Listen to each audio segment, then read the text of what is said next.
It's no secret that we live in the age of technology. In fact, over the last century, we've seen both the scale and complexity of our technology grow exponentially. But what if I told you there existed an ancient Greek artifact so complex that its intricacy wasn't matched by any known human creation for over 1,500 years? Well, it's real, and it's called the Antikythera mechanism. Now, when I first heard about this device, I was instantly drawn in to begin researching it, particularly because of my own Greek heritage. I felt kind of a connection to it. Today, I'm going to be uncovering some of the history behind the device, including its uses. But before we can get into the complex inner workings of it, it's important to know how we found it.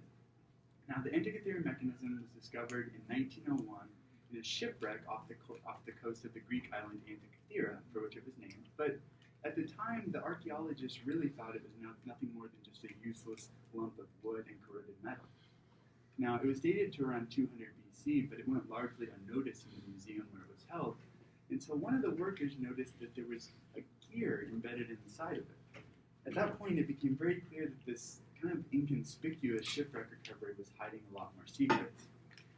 Now, a team at Cardiff University used a surface scanning technique, and they were actually able to read the worn inscriptions on the side of the device, as well as create images of the gears inside of it. And as it turns out, it was made of 37 gears, and by counting these teeth, they discovered that it was actually an astronomical clock that could track very complex celestial movements. These included the movement of the sun, predicting eclipses, and even modeling the irregular orbits of the moon.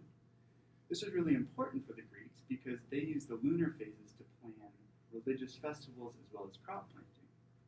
Now, the complexity of this device is so great that the next known devices, even approaching it in magnitude, come from the 14th century, over 1,500 years later. This leads historians to believe that at some point before the Middle Ages, knowledge of such workmanship was completely eradicated.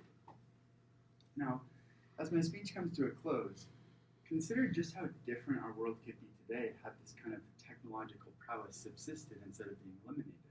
Mankind essentially had to reinvent this technology centuries in the future, and otherwise our technology today could be years, decades, even centuries ahead of where it is now. Do we live in a time in which this kind of mass extinction of ideas is even possible? No matter the answer, the Antikythera mechanism is a really incredible artifact with a rich history and many mysteries still to uncover.